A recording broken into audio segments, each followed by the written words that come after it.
The most unsettling point here is not about curing trauma. It refers to the last threshold an empath can cross after narcissistic abuse, and to why that step either pulverizes the self or generates a form of subjectivity that overflows common psychology.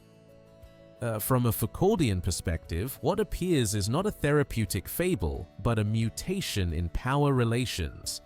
How one comes to be a different kind of subject under and against techniques of domination. In testimonies that fit a microphysics of power, we find empaths who endured sustained narcissistic manipulation and reached what can be called the definitive phase of empathic subjectivation. Individuals subjected to a total reconfiguration of how power produces them and how they resist it. These are not conventional recovery narratives. They are cases in which the empath emerges with integrated lucidity about the games of power and with an unexpected immunity to manipulation, not by magic, but by a new relationship with truth, discourse, and the self. He becomes dangerous because, upon reaching this phase, he often appears unrecognizable to the networks that previously governed him. Here arises what can be called sovereign empathy, the capacity to feel in depth without being seized by ordinary disciplinary tactics, a form of awareness rare in social life. Put in Foucauldian terms, the empath's final phase after narcissistic abuse either extinguishes his sensitivity or turns it into something close to parrhesia, telling the truth with courage, an orientation that surpasses both the role of victim and mere survival. An example, read genealogically, revolves around M, a 34-year-old woman whose sensitivity drew again and again increasingly destructive narcissistic partners.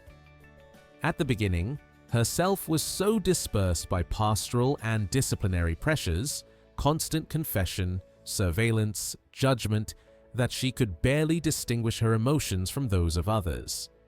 However, over the next 2 years, she did not simply recover. She reordered the power-knowledge axis in her life and ceased to be a docile body for others' projections.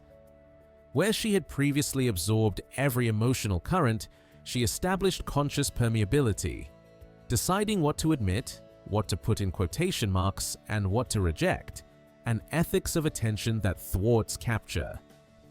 Practically speaking, she attained empathic sovereignty. She could accompany another's pain without being recruited by it, detect deception with precision, and resist manipulation without losing genuine compassion. The shift was so radical that those around her perceived her as cold or different, not for lack of empathy, but because she abandoned the circuits of power that demanded she absorb, appease, and atone. Boundaries replaced coercive availability. She crossed a threshold. She stopped being a subject written by disciplinary scripts and began authorizing her own regimen of care. Read from genealogy, narcissistic abuse functions as an empathic crucible, a pressure chamber made of micro-coercions, gaslighting, and surveillance that either fractures empathy or refines it into a more lucid and powerful practice. The key is not the shadow as a private myth, but the reconfiguration of subjectivation, how the empath ceases to be produced by imposed confessions, induced guilt, and automatic obediences, and invents counterconducts, ways of life that escape capture. In that crucible, 3 deaths of the subject are traversed. The first is the death of the idealized self as kind and self-sacrificing, sustained by a pastoral power that rewards self-annihilation. The second is the death of the belief that love, understood as infinite concession, reforms anyone, a moral technology that keeps the empath available. The third is the death of dependence on external validation, the judiciary of the gaze, the tribunal that fixed his worth. From there, integrated empathy arises, feeling without being requisitioned, understanding without appropriation, loving without losing one's center. It is not anesthesia, but governance of attention and discourse, choosing what to metabolize, what to dispute, and what to refuse. It resembles advanced meditative clarity, but here it is won by confronting the machinery that made him governable. There is a cost. One who reaches this stage often becomes socially strange, not out of contempt, but because ordinary interaction overflows with unexamined power moves. He no longer tolerates psychological unconsciousness disguised as care, nor manipulation dressed as intimacy. A gap in consciousness opens between those who can name the game and those who are still played by it.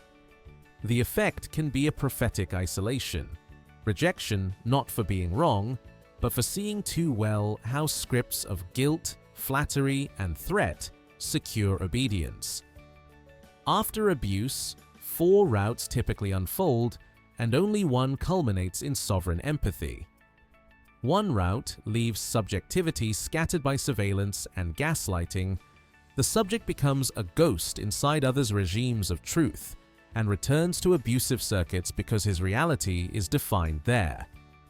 Another secures protection by shutting down empathy. It avoids harm but duplicates disciplinary logic. The fortress is the prison turned inward. Cynicism supplants care and vitality fades. A third transforms pain into service but remains anchored to the need to be needed. Rescue becomes identity, a kindly discipline that still ties worth to others' demands. Sophisticated manipulation still hooks. The fourth rewrites the relationship with power/knowledge, feeling without being commanded, detecting manipulation and responding with proportionate clarity, maintaining boundaries without weaponized walls, and thinking in patterns, seeing how discourses manufacture conformity and how freedom is practiced, not granted. At that height, risks appear. Isolation when one stops supplying others' economies of validation. Discursive fatigue from seeing the same coercive patterns repeat in politics, media, and intimacy.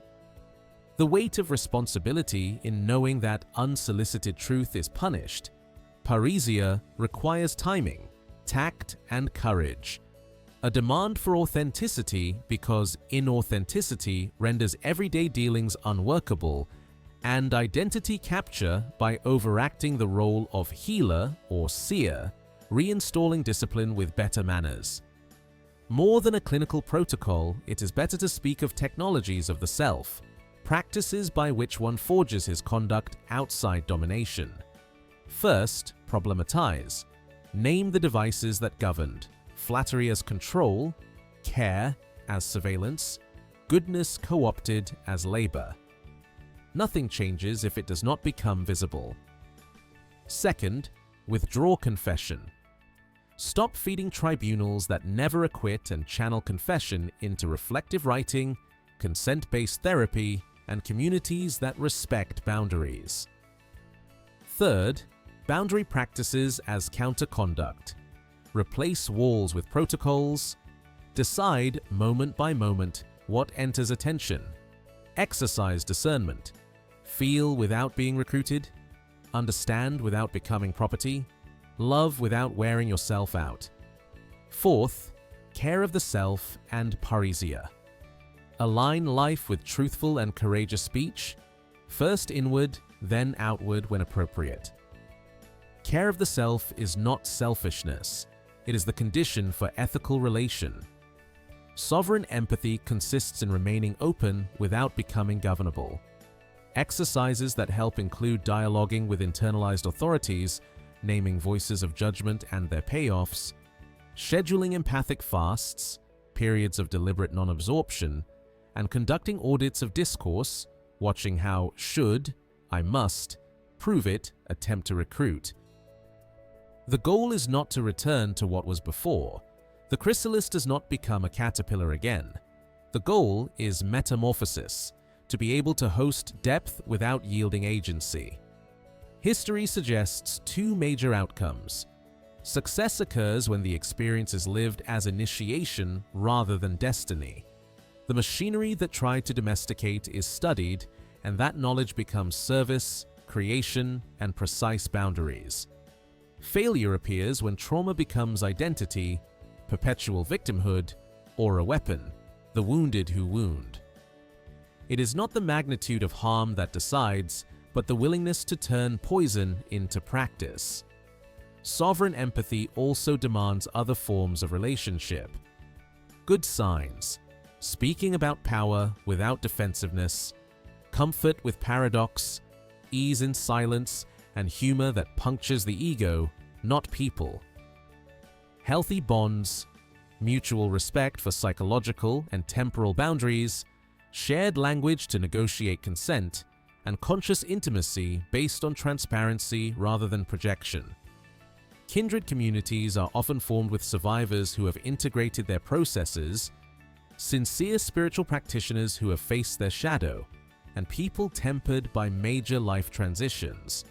5 metamorphoses mark the passage from wounded to sovereign: dissolution under active abuse, the collapse of a governable identity, descent, voluntary entry into the underworld to name complicities, limits, and fears, integration, selectively incorporating what was denied, feeling anger without cruelty, recognizing self-interest without narcissism, inhabiting power without domination, emergence, empathy returns refined, perceiving without being requisitioned, detecting manipulation and responding with calibrated clarity, loving without losing the center, and sovereignty, pattern-level consciousness, seeing how regimes of truth are assembled and how freedom is practiced through daily techniques of attention, language, boundaries, and courage.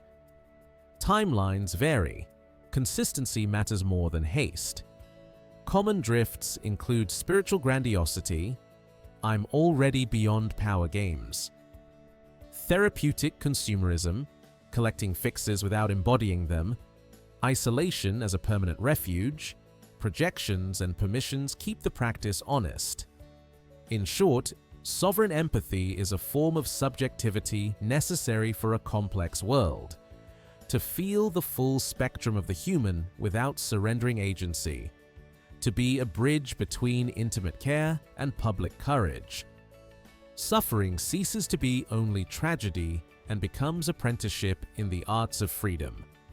One who survives narcissistic abuse and reaches this phase embodies that the wound, worked as practice, becomes capacity.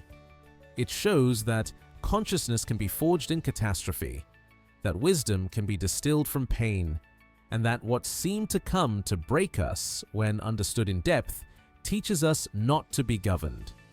If this message resonated with you, subscribe, hit like, and share it with someone who needs it. Join now. Take the step and be part of those who transform pain into freedom. Do you dare to start today?